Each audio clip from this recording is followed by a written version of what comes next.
নমস্কার সবাইকে বন্ধুরা, আজকে ৫ জুলাই ২০২৪ ইংরেজি ত্রিপুরা দর্পণ পত্রিকায় উঠে আসা একটি হেডলাইনের বিস্তারিত আলোচনা কি দেওয়া হয়েছে সেটা এখন আমরা দেখব।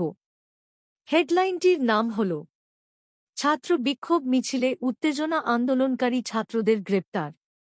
এখানে বলা হচ্ছে সর্বভারতীয় প্রবেশিকা পরীক্ষাগুলিতে ব্যাপক দুর্নীতি, দেশ ও রাজ্যে শিক্ষার বেসরকারীকরণ ও বাণিজ্যিকীকরণের প্রতিবাদে গোটা দেশে ছাত্র ধর্মঘটের ডাক দেয় বামপন্থী ছাত্র সংগঠন এসএফআই।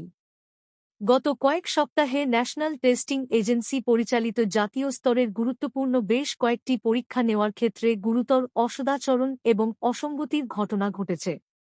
নিট ইউজি পরীক্ষার ফলাফলে স্বচ্ছতার সমস্যা এবং পেপার পাশের অভিযোগ উঠেছে, তাই শেষ পর্যন্ত পরীক্ষা পর্যন্ত বাতিল করতে হয়। এছাড়াও সিএসআইআর নেট ও নিট পিজি পরীক্ষা স্থগিত হয়েছে, যার ফলে লক্ষ লক্ষ ছাত্র ছাত্রী অর্থনৈতিক ক্ষতি ও জটিল সমস্যার মুখে পড়েছে। একই অবস্থা রাজ্যেও।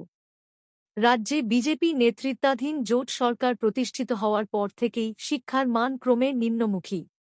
একদিকে বাড়ছে স্কুলের ড্রপ আউটের সংখ্যা, শিক্ষক স্বল্পতায় ধুঁকছে স্কুলগুলি।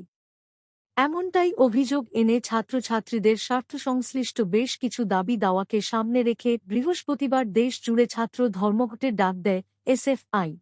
তাদের দাবি, দেশ জুড়ে ন্যাশনাল টেস্টিং এজেন্সি বাতিলের দাবিতে কেন্দ্রীয় শিক্ষামন্ত্রীর পদত্যাগ করতে হবে। আর এই দাবিকে সামনে রেখেই দেশব্যাপী ছাত্র ধর্মঘটের সমর্থনে এদিন আগরতলাতেও রাস্তায় নামে বামপন্থী ছাত্র সংগঠন এসএফআই ও টিএসইউর কর্মীরা।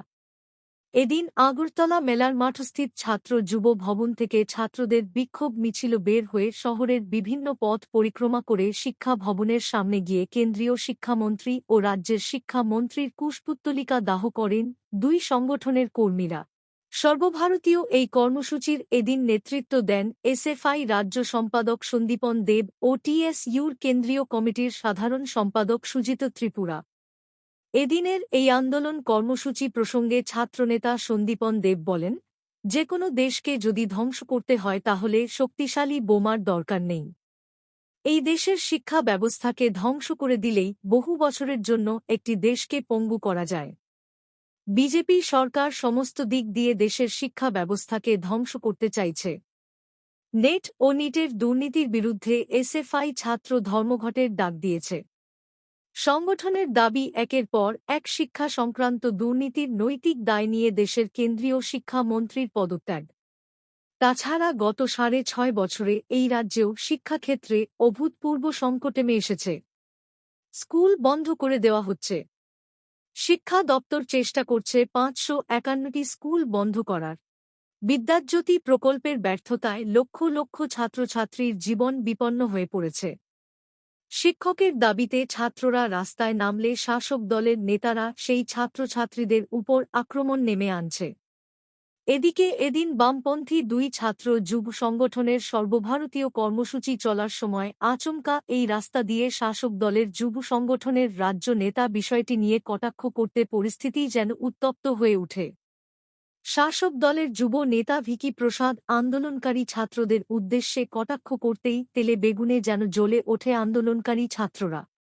পরিস্থিতি নিয়ন্ত্রণে আনতে ঘটনাস্থলে ছুটে আসে বিশাল পুলিশ। একসময় আন্দোলনকারী ছাত্রদের তাড়া খেয়ে ঘটনাস্থল থেকে কোনক্রমে পালিয়ে বাঁচতে সক্ষম হন যুবনেতা ভিকি প্রসাদ। এই ঘটনায় পুলিশের ভূমিকা নিয়েও ক্ষুব্ধ আন্দোলনকারীরা। পরে বিষয়টি নিয়ে ছাত্ররা শিক্ষা ভবনের সামনেই রাস্তায় বসে প্রতিবাদ দেখাতে শুরু করে।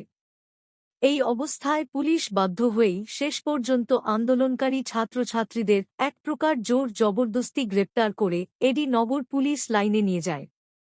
পুলিশ প্রশাসনের অনুমতিক্রমে সর্বভারতীয় কর্মসূচিতে শাসক দলের যুব নেতার এধরনের উস্কানিমূলক বক্তব্য এবং ব্যবহারকে ঘিরে স্থানীয় মহলে তীব্র সমালোচনা দেখা দেয়।